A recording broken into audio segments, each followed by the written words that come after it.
Okay, first of all, I'd like to say Happy New Year's Eve.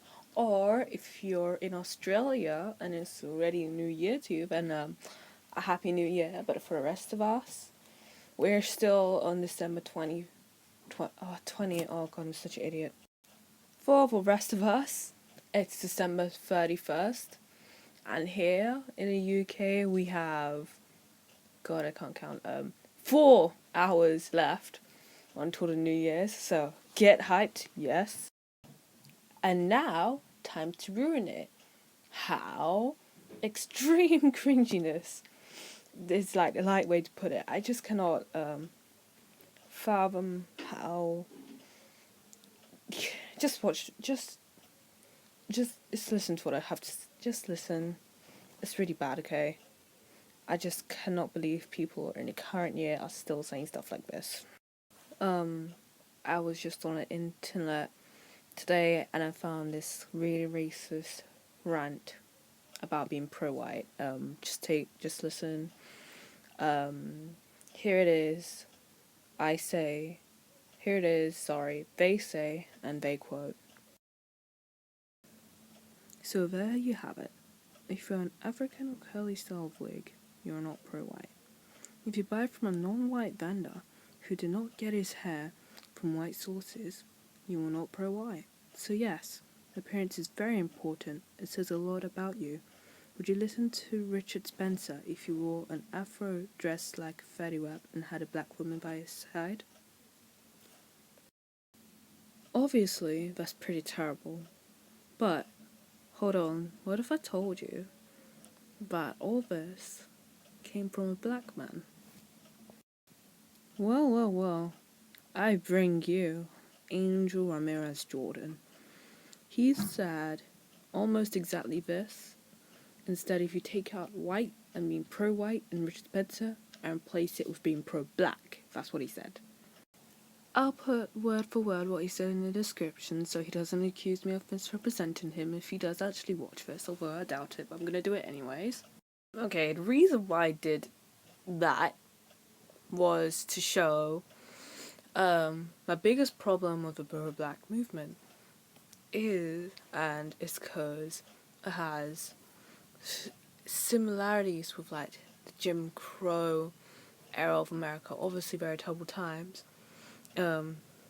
Obviously where black and white people are separated from doing certain things because of the colour of their skin.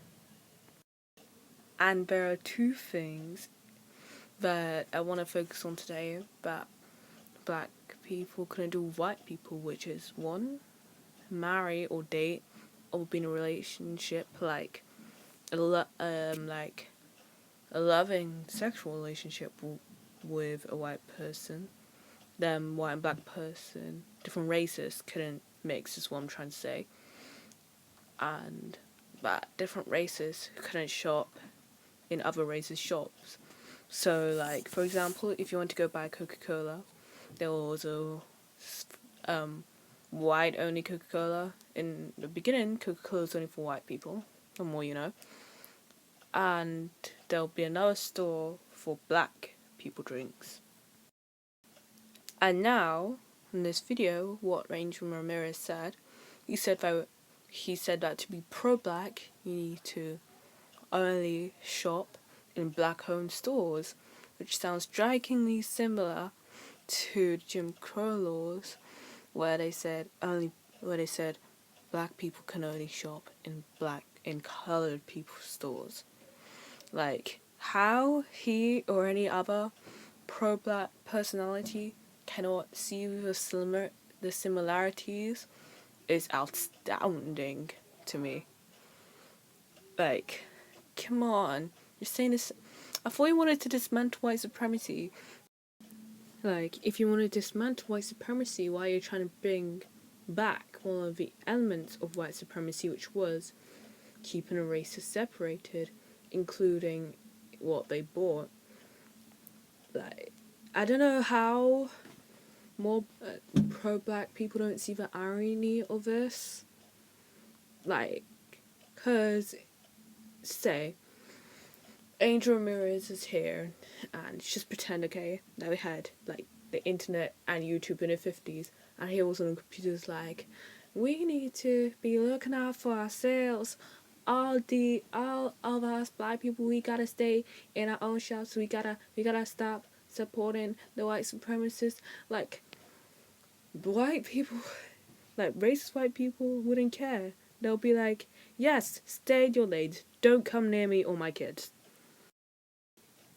And the other part of this, I don't know. Yeah, he did cover this in his video. The other part he said was obviously about interracial dating, and if you want to be pro-black, then you can't date interracially, which again is very similar to laws in a Jim Crow era.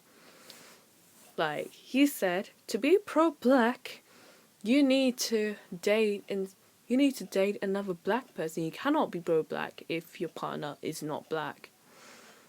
Which, again, that's the law from the Jim Crow era. Black people actually weren't allowed to marry interracially. Like, again, if you were living in a white supremacist society, which you don't, but if you were, and you said, well, yeah, I'm not going to marry any white people. Like, the white people will laugh at your faces. Like, they don't want you to marry any other white people. Are you kidding me? Why would they don't want any of their friends to marry a black person. They don't want themselves to marry a black person, because why would they marry a word I still don't feel comfortable saying, you know? Like, even if you were living in a white supremacist society, what does shit like, don't marry a whitey change?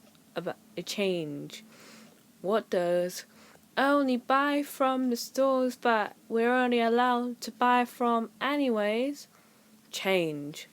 It changes nothing. I mean, it's interesting how pro-black people talk about changing things so much when the ideas they propose is regressing into the past. Like, I've heard colleges and universities where black HJWs, not all black people obviously, black people are like, as a marginalized minority, I don't feel comfortable having a dorm house of white people. I'm on my own. And then the college was like, oh yeah, whatever. Back in the 50s,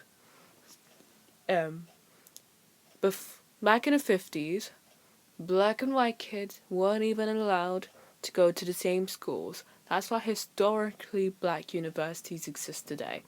I don't understand why they're still open, though. I don't understand why there's still only black universities. I think it's dumb. But that's a whole topic of discussion for another time. But what I'm trying to make is, if you call yourself pro-black, you're supporting a regressive ideology that not only would not help the situation at all, but historically and today would only worsen the situation of African Americans. Like, all this social justice-y stuff about, the white man's bringing us down. Like, it doesn't help black people at all. Instead, like, when we tell this to black kids, it makes them think, oh damn, man, if I try this, it doesn't matter because a white person will always get it before I will, or I won't get to do this because I'm black. Like, telling impressionable young kids that they will not get to do stuff because they're black, or they're going to be disadvantaged despite the many advantages black people have, that are at a disadvantage already. Like, why would they even want to try if they think they know that they're just gonna fail because of the color of their skin? It just creates problems, and then, like, they have kids and they tell their kids that they repeat the messages that they were told because they have, like, failed or something. and then the kids go out with same message, same outlook on life, and it gets passed down and down and down, and it's just like not good. Like, come on, let's try this. Let's tell our kids and impressionable people, because I know there's some impressionable adults, that they can do anything they want to because they live in the Western world, or wherever they live, as long as it's not an actual racist or sexist country. They can do anything despite having a vagina, despite being black, because we live in a mostly colorblind society. I know people hate being colorblind. Being colorblind is just not judging people by their skin. That's what it means. It's not that, like when people say, oh, I don't see race, they don't mean that they literally don't see the difference in pigment in our skin. They mean that they don't treat people differently because of race. So can we stop with all the lame traffic light jokes now? Looking at you, Trevor Noah. What I'm saying is we're quite lucky to live in a time like now where people of colour and minorities, however you like to say it, can finally have finally the same opportunities as white people, and women have the same opportunities as men, and LGBT people are getting the same opportunities as straight and cis people.